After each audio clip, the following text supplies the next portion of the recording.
In the unforgiving wilderness of the American West, a Christmas blizzard can be a death sentence, but sometimes it can also be a beginning. Imagine a cabin miles from anywhere, a single point of light against a world of white.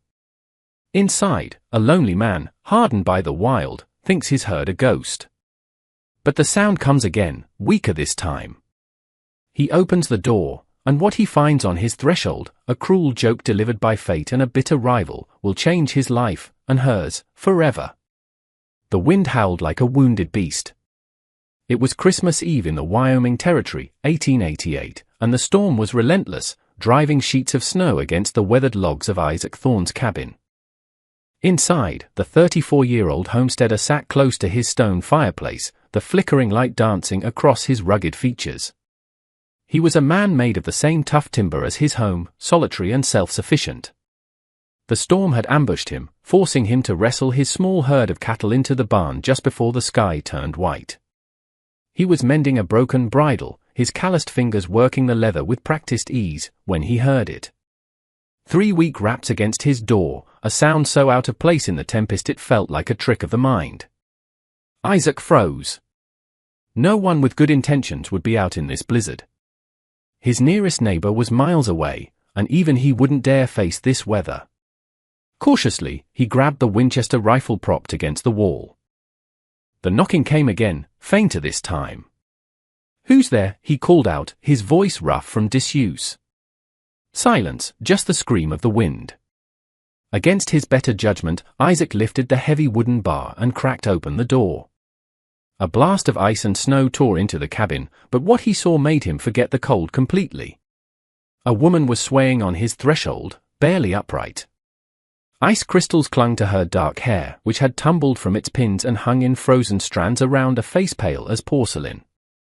Her dress, a vibrant red silk cheongsam embroidered with golden phoenixes, was soaked through and stiff with frost, a shocking sight in the brutal Wyoming winter. In her hand, she clutched a small bag, her fingers so white they seemed carved from ice. "Please," she whispered in broken English, her lips barely moving. "Help me."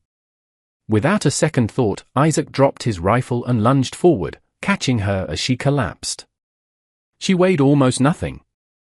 He pulled her inside, kicking the door shut against the storm's fury.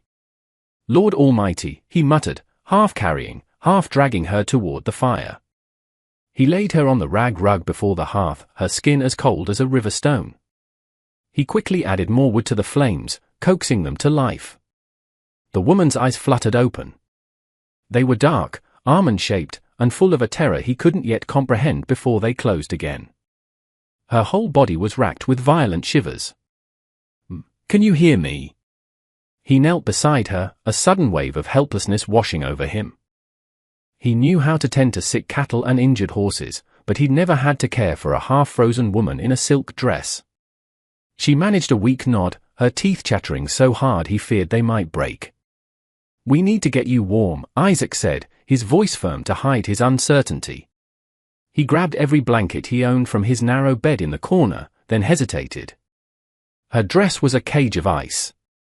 She'd never warm up in those wet clothes. He began, clearing his throat. "Your dress, it's got to come off or you'll catch your death." Her eyes flew open, a flicker of alarm in their dark depths. "I'll turn my back," he said quickly, his own face growing warm. "Wrap yourself in these blankets. There's a shirt of mine there, too. It's clean. I promise." "I won't look." For a long moment, he thought she might refuse. Then she gave the slightest nod. Isaac turned to face the wall, studying the rough-hewn logs with intense focus, listening to the rustle of wet fabric and chattering teeth behind him. "I am ready," a weak voice said after what felt like an eternity. He turned to find her huddled in his blankets, the collar of his large flannel shirt visible. Her beautiful dress lay in a sodden heap beside her. Color was already returning to her cheeks. Isaac busied himself making strong black coffee and ladling out a bowl of the stew that had been simmering on the stove. He offered her the tin cup of coffee first. Her hand shook so badly he had to steady it as she brought it to her lips. She sighed as the warmth spread through her. "Thank you," she whispered. "I thought I would die." What in blazes were you doing out in this storm? The question came out harsher than he intended. Fresh tears welled in her eyes.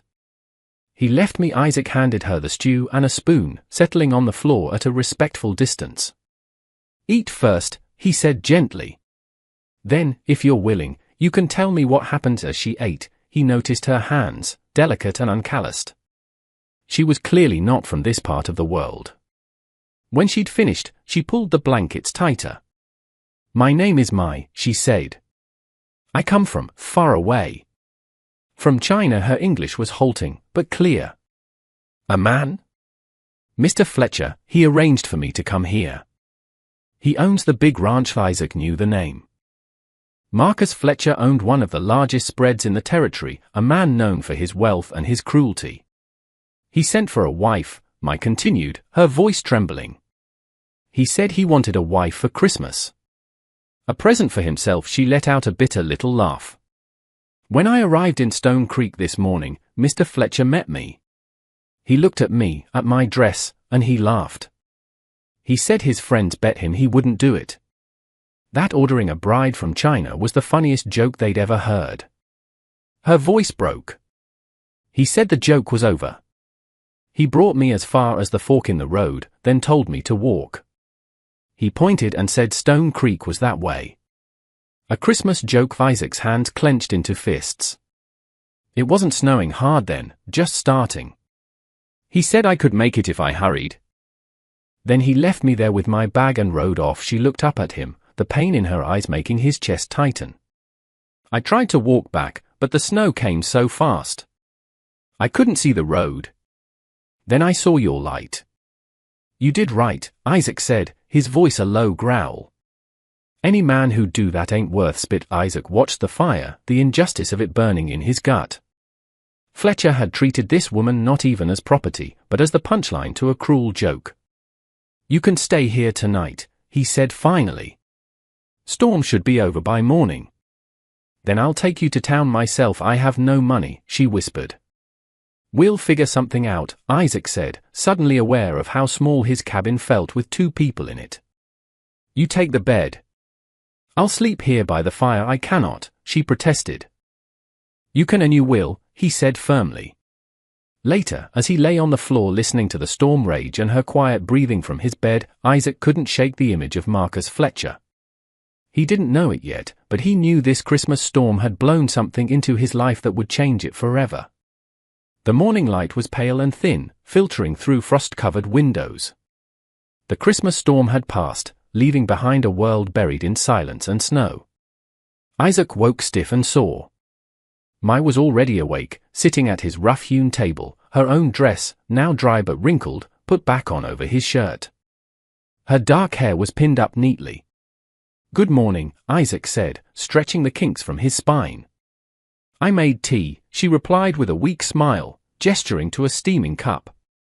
I hope you do not mind. Help yourself to whatever you need, he said, moving to the stove. In the clear morning light, he could see the faint lines of worry around her eyes and the determined set of her jaw. She held herself with a careful dignity that defied her circumstances. I was not a mail-order bride, she began, as if needing to clear the air. Not in the way you think. My village is very poor. Mr. Fletcher's man came and made promises. A good life in America, a respectable husband. He paid my family a great sum. To them, it was a fortune. To him, she paused, it was the price of a joke. Most folks who come west are running from something, Isaac said gently. Mai nodded. I was running from hunger. I thought I was coming to a new life, a home. I sold the last of my mother's things to have this dress made. I wanted to honor my new husband, to look beautiful for him. It is beautiful, Isaac said gruffly. Fletcher's the fool. They sat in silence for a long moment. What will you do now? Isaac asked. I cannot go back. There is nothing for me there, and my family would be shamed. I have nothing. You could find work in town, Isaac suggested. Mai looked at him, her dark eyes filled with a sad wisdom. Mr. Thorne, I appreciate your kindness. But what work is there for a Chinese woman with no money and no connections in a frontier town? I may be a foreigner, but I am not a fool. He felt a flush of shame. She was right. He stood abruptly, pacing to the window. The world outside was a sea of white, beautiful and unforgiving. His own struggle seemed small compared to hers. He had this land, this cabin, a purpose. She had been stripped of everything. Fletcher is a powerful man, Isaac said, turning from the window. But he is also a coward. To laugh and ride away, he did it because he could. Because he thought no one would ever know or care. The realization seemed to settle over her, a weight heavier than any blizzard. I am just a joke that is finished. That's not entirely true, Isaac said before he could stop himself. She looked up, startled. What do you mean?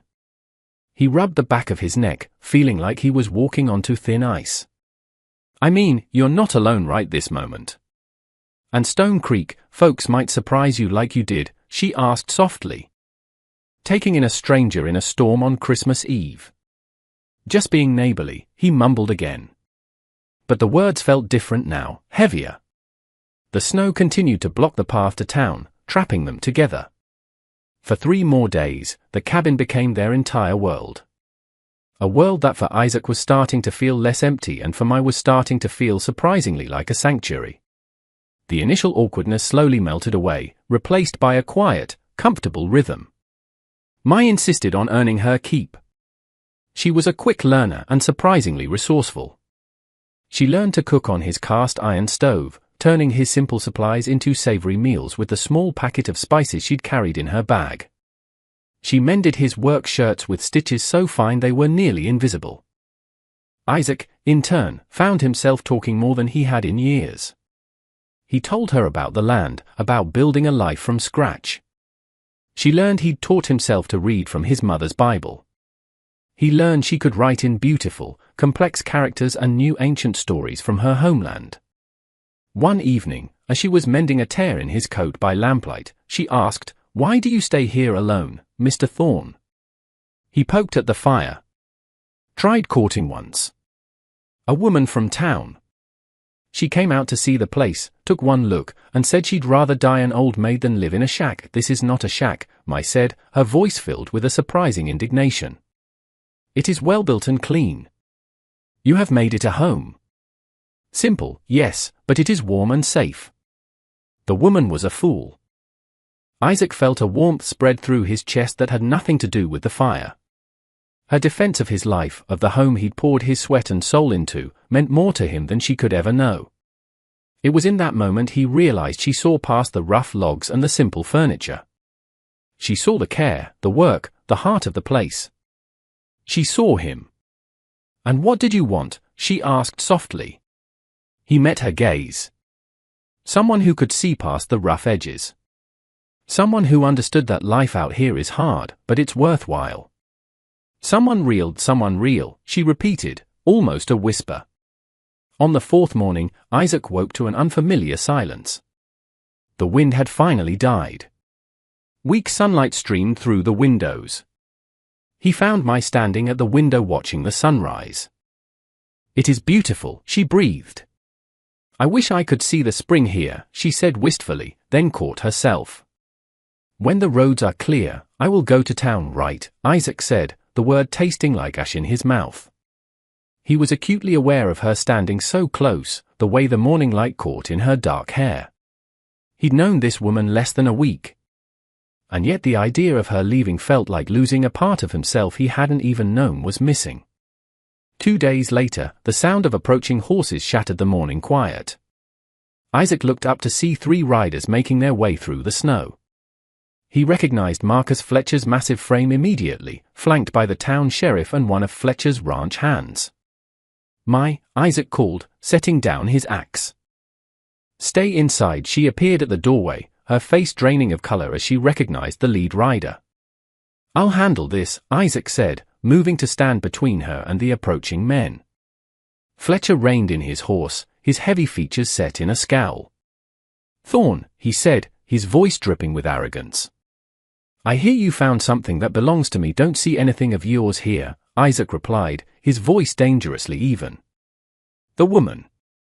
The Chinese girl. I paid for her passage. She's mine by rights. Mai stepped out onto the porch, ignoring Isaac's warning, her chin held high. I am not property, Mr. Fletcher.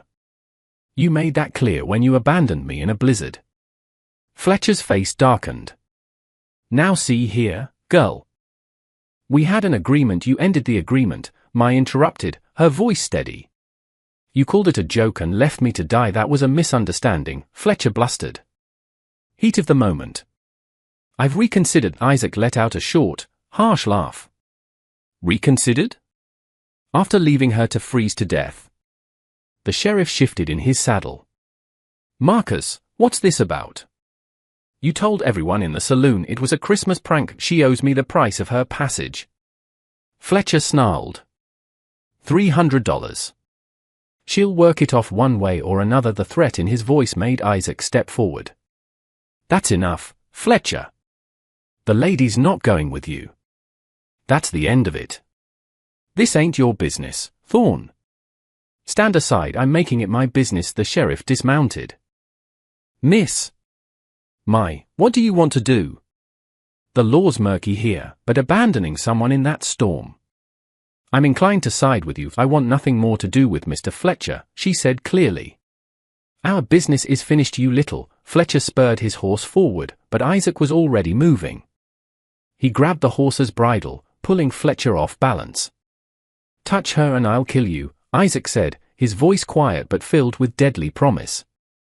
Fletcher's face went purple with rage. You dare threaten me? I own half this valley and not this half, Isaac replied. Now get off my land, the sheriff sighed. Marcus, I've heard enough. The lady's made her position clear. You're lucky she's not pressing charges.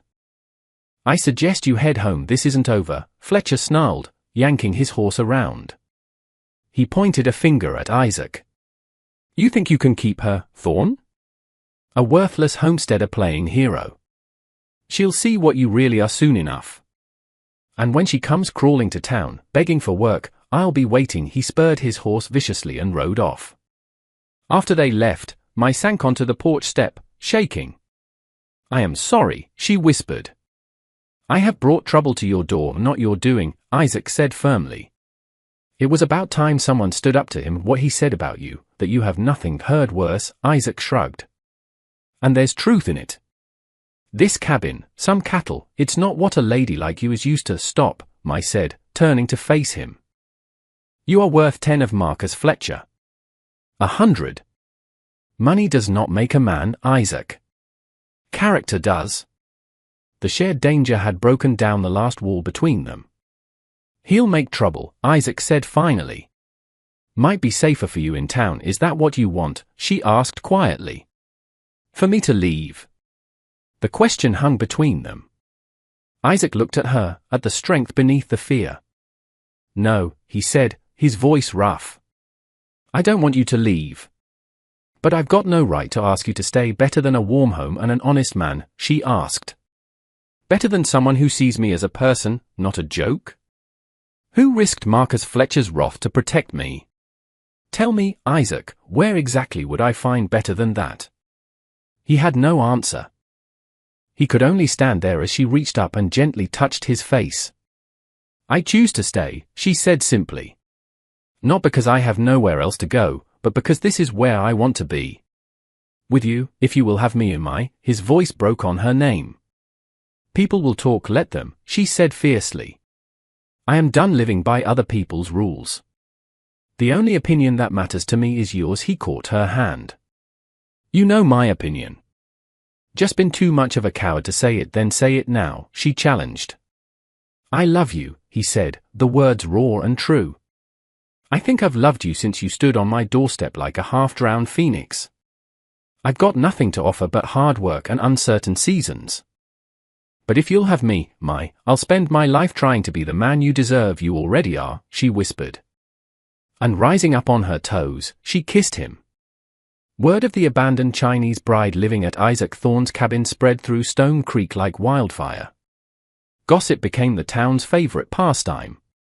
Some painted Mai as a fallen woman, others saw Isaac as a thief. When Isaac went to town for supplies, conversations would stop. But not everyone was against them. The local doctor and his wife paid them a visit, bringing a basket of preserves and offering their friendship. Slowly, they began to find allies. Marcus Fletcher, however, was not a man to accept defeat. His final gambit was as cruel as it was clever. A letter arrived for Mai, claiming to be from a shipping agent in San Francisco. It stated that a terrible mistake had been made and her wealthy intended husband was waiting for her there. A ticket, it said, was waiting for her at the bank, paid for by a charitable benefactor. "I have no other husband," Mai said, her face pale. "It's Fletcher," Isaac said grimly. "He wants to trick you into leaving." The plot came to a head in the middle of town. Fletcher was waiting at the bank with a judge he had in his pocket. He publicly presented Mai with the news, feigning shock when she declared the letter a forgery and suggesting the isolation had affected her mind. For a moment, it seemed his lies would win. But then their allies stepped forward. The town reverend demanded proof. The sheriff arrived, revealing he'd sent his own wire to San Francisco. There was no waiting husband, no mistake. The crowd murmured, turning against Fletcher.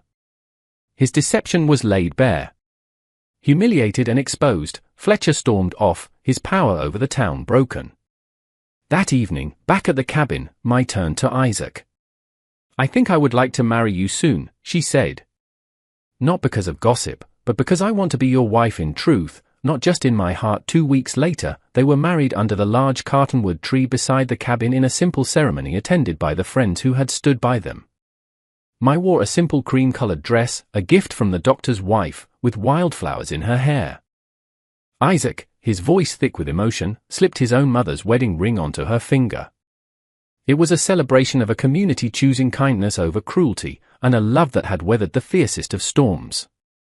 5 years passed. The cabin grew, with a new room added for their 2 children, a bright-eyed girl named Lily and a toddling boy named Samuel. Mai, once the subject of scandal, was now a respected community leader, helping to organize the building of a new schoolhouse. One afternoon, a rider approached. It was Marcus Fletcher. He looked older, defeated. He had lost his ranch and his fortune. He offered to buy their land, naming a price that would have once seemed like a king's ransom. Isaac just shook his head. "Our home is not for sale." Mai stood beside him, their son clinging to her skirts.